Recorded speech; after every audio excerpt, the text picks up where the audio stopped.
বর্ধমান ইউনিভার্সিটির যারা ফোর্থ সেমিস্টারের বাংলা পরীক্ষা দেবে তাদের সকলকে স্বাগত অরূপ সেন স্টাডি সেন্টারে।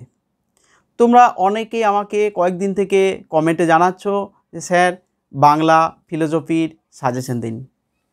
আমি তোমাদের এই বারবার কমেন্টগুলো উত্তর হয়তো দিতে পারিনি, কিন্তু সেই উত্তরগুলো না দেওয়ার কারণে আমার কাছে হাইলাইট হয়ে আছে, তার জন্য আমি তোমাদের জন্য সাজেশন উপস্থিত করতে পেরেছি। তো দেখো, আমি তোমাদের জন্য যে সাজেশনগুলো নিয়ে এসেছি খুবই কম, এই সাজেশনগুলোর মধ্যে বাদ দেবে না। তোমরা জানো যে ইতিমধ্যে first semester, second semester, third semester সবগুলোই আমি সাজেশন দিয়েছি। কেমন এসেছে কমন তোমরা অবশ্যই জানো। তো এই ক্ষেত্রেও তোমাদের 60 নাম্বারের, আজকে বাংলাটা দিচ্ছি, কালকে ফিলোসফিটা দেবো। তো 60 নাম্বারের বাংলা প্রশ্ন, 10 নাম্বারের 2 নাম্বারের 10টা করতে হয় 20। আমি দিয়েছি 20টা দিয়েছি মাত্র, এগুলো বাদ দেবে না। 5 নাম্বারের প্রশ্ন করতে হয় তোমাদের 4টে, তার মধ্যে আমি দিয়েছি 8টা। তোমাদের 10 নাম্বারের প্রশ্ন করতে হয় 2টো, আমি দিয়েছি 6টা। ব্যাস, এই হচ্ছে তোমাদের সাজেশন। কি আছে আমরা দেখে নেব সাজেশনের মধ্যে, এবং সেগুলো তোমরা ভালোভাবে প্রস্তুত করে নেবে। তো এই সাজেশনগুলোর উত্তরগুলো যদি তোমরা কেউ চাও, তাহলে আমাকে তোমরা কমেন্টে অবশ্যই জানাবে। কিন্তু পরীক্ষার 5 দিন আগে অনেকে বলছে স্যার উত্তরগুলো ব্যবস্থা করে দিন, তখন কিন্তু আমি উত্তর তৈরি করা থাকছে না। আমি টিউশন পড়াই, তার জন্য সময় খুব কম হাতে, আর এই ক্ষেত্রে আমি সেই উত্তরপত্রগুলো অত তাড়াতাড়ি তৈরি করতে পারবো না। তাই তোমাদেরকে আমি বলছি, যদি এখন উত্তরগুলো করে রাখবো, যদি তোমরা কমেন্টে আমাকে জানিয়ে রাখো যে স্যার উত্তরগুলো আমি নেব 10 জন কমেন্টে যদি জানাও, তাহলে আমি উত্তরগুলো তৈরি করতে লাগবো। ঠিক আছে, উত্তরগুলোর একটা মিনিমাম রেট, যদি শর্ট আর বড় একসঙ্গে, তোমাদের 400 টাকা রেট করা হয়েছে। যদি কারোর নিতে ইচ্ছুক হও, তবে আমি পরিশ্রম করে উত্তর তৈরি করব, নচেত আমি তৈরি করব না। বেশ, তোমাদের যে সাজেশনগুলো আমি একে একে বলছি, তোমরা লিখে নিতে পারো।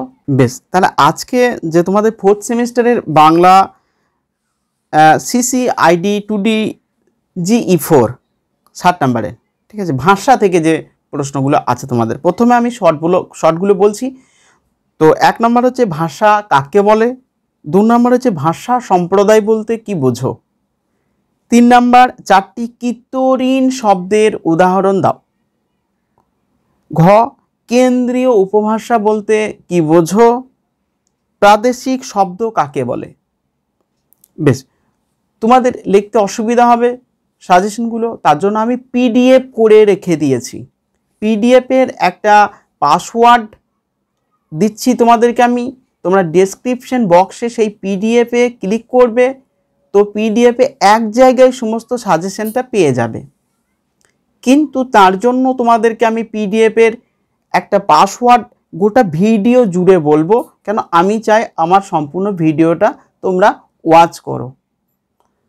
তো প্রথম পাসওয়ার্ড, মানে গোটা পাসওয়ার্ডের মধ্যে আমি প্রথম 4টে অক্ষর বলছি অরূপ, ঠিক আছে, আবার কিছুক্ষণ পরে বলবো, গোটা ভিডিও জুড়ে পাসওয়ার্ডটা বলবো। তোমরা এই প্রশ্নগুলো শুনে নাও একবার, আর ওই পাসওয়ার্ডটা লেখো, একটা খাতাতে লেখো, অরূপ বলে লিখে রাখো, বড় হাতের A আর ছোট হাতের RUP, অরূপ। দেখো, তারপরে বলেছি প্রাদেশিক শব্দ কাকে বলে, অর্ধ তৎসম শব্দ কাকে বলে, বাংলা ভাষার অন্ত মধ্যযুগের কালসীমা উল্লেখ করো, আধুনিক বাংলা ভাষার 2টি সাধারণ বৈশিষ্ট্য লেখো, নেক্সট কামরূপী উপভাষার 2টি বৈশিষ্ট্য লেখো, নেক্সট মৌলিক শব্দভাণ্ডারের শ্রেণীবিন্যাস করো, আরবি ভাষা থেকে বাংলা ভাষার শব্দভাণ্ডারে স্থান পেয়েছে এই রকম 2টি শব্দের উল্লেখ করো। দেখো, আমি কেন PDFের ব্যবস্থা করলাম, তোমরা অনেকেই কিন্তু ভিডিওটাকে স্ক্রিনশট মেরে দেখতে দেখতে তোমাদের বেশ কিছু প্রশ্ন বাদ চলে যাচ্ছে, এই জন্য PDFের ব্যবস্থা করেছি। আর গোটা ভিডিওটা দেখছো না, তাই আমার পরিশ্রমই মানে বিফল হচ্ছে। সেই জন্য আমিও যাতে একটু ভিডিওটাকে এগিয়ে নিয়ে যেতে পারি, সেই কারণেই তোমাদের সম্পূর্ণ ভিডিওটা ওয়াচ করার জন্য এই PDFের কথাটা বলছি। 2 নাম্বার পিডিএফ, মানে অরূপের পরেই লিখবে ছোট হাতের সেন, SEN, কোনো পেশ নয়, তাহলে অরূপ সেন। ঠিক আছে, বেশ। এরপরে দেশি শব্দ কাকে বলে? ইংরেজি লাইমলাইট থেকে বাংলায় পাদপ্রদীপ শব্দটি কি জাতীয় পরিবর্তন ঘটেছে? নেক্সট, ভারতীয় আর্য ভাষার কোন স্তরে বাংলা ভাষার উৎপত্তি হয়েছে? ওই পর্বের কালসীমা উল্লেখ করো। ভাষা সম্প্রদায় কাকে বলে? বরেন্দ্রী উপভাষা দুটি ধ্বনিতাত্ত্বিক বৈশিষ্ট্য লেখো। দিন দিন তোমার খুব আক্কেল হচ্ছে, রেখাঙ্কিত শব্দ দুটি শ্রেণী নির্ণয় করো। নেক্সট, আগন্তুক শব্দভাণ্ডারকে কয় ভাগে ভাগ করা হয়েছে, ভাগগুলি কি কি? নেক্সট, তৎসম শব্দ কাকে বলে, উদাহরণ দাও। আর লাস্টে 20 নাম্বার প্রশ্ন হচ্ছে সম শব্দ বলয় কি? এই 20টা প্রশ্ন তোমাদেরকে দিলাম আমি, এই 20টা শর্ট ভালোভাবে করবে। এরপরে আমরা চলে যাব 5 নাম্বারের বড় প্রশ্নতে। 4টে 5 নাম্বারের প্রশ্ন করতে হয়, সেই প্রশ্নগুলো আমি একবার বলে দিচ্ছি। যারা খাতা খুলে লিখে নেবে তারা শুনে শুনে লিখে নিতে পারো, নাহলে পিডিএফ আকারে একবারে পেয়ে যাবে। 2টি পাসওয়ার্ডের সংখ্যা আমি বলেছি। তো এরপরে নেক্সট, তারপরে যে ইংরেজি ডিজিট বলেছি আমি 60টা, তারপরে দুটো সংখ্যা বলছি 19। প্রথমে 60টা ইংরেজি অক্ষর বলেছি, তারপরে 19 বললাম। বেশ, লিখে রাখো খাতায়, তারপরে আরও 4টে বলবো। বেশ, বড় প্রশ্নগুলো দেখো। 5 নম্বরে, রাঢ়ী উপভাষা কোন কোন অঞ্চলে প্রচলিত? উক্ত উপভাষার ধ্বনিতাত্ত্বিক বৈশিষ্ট্যগুলি উদাহরণ সহ লেখো। নেক্সট, আদি মধ্য বাংলা ভাষার 5টি ধ্বনিতাত্ত্বিক বৈশিষ্ট্য লেখো। নেক্সট, সাধু ও চলিত ভাষারীতির মধ্যে পার্থক্য আলোচনা করো। নেক্সট, কিতরীন শব্দ কাকে বলে, ভীষণ ইম্পর্টেন্ট। বাংলা ভাষার শব্দভাণ্ডারে নতুন সৃষ্ট শব্দ সম্পর্কে সংক্ষেপে আলোচনা করো। বা বাংলা ভাষায় গৃহীত অনুদিত কিতরীন শব্দ সম্পর্কে সংক্ষিপ্ত টিকা লেখো। নেক্সট, বরেন্দ্রী উপভাষার অঞ্চল নির্দেশ করে যে কোনো 4টি বৈশিষ্ট্য লেখো। নেক্সট, বাংলা ভাষার সাধুরীতির 5টি বৈশিষ্ট্য উল্লেখ করো। নেক্সট, ঝাড়খণ্ডী উপভাষার দৃষ্টান্ত সহ 5টি বৈশিষ্ট্য লেখো। নেক্সট, ভাষা ও উপভাষার পার্থক্য নিজের ভাষায় লেখো। এই যে 5 নম্বরের এই প্রশ্নগুলো দিলাম, একটাও বাদ দেবে না, সবগুলোই করে নেবে। ঠিক আছে, এরপরের পাসওয়ার্ডের সংখ্যা হচ্ছে 05।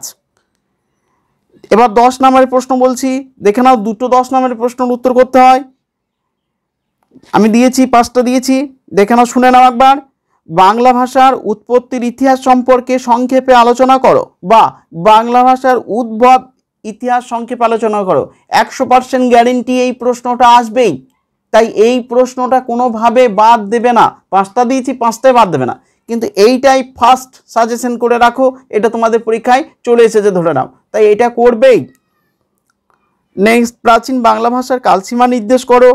প্রাচীন বাংলা ভাষার বৈশিষ্ট্যগুলি উদাহরণসহ আলোচনা করো। নেক্সট, বাংলা ভাষার শব্দভাণ্ডারে আগন্তুক শব্দ বিষয়ে আলোচনা করো। নেক্সট, রাঢ়ী উপভাষার অঞ্চল নির্দেশ করে উদাহরণ সহ তার বৈশিষ্ট্যগুলি আলোচনা করো। নেক্সট, আদি মধ্যযুগের বাংলা ভাষার ধ্বনিতাত্ত্বিক বৈশিষ্ট্যগুলি দৃষ্টান্ত সহ লেখো। নেক্সট, বাংলা ভাষার মৌলিক শব্দ সম্পর্কে সংক্ষেপে আলোচনা করো। ব্যাস, এইটুকু তোমাদের সাজেশন।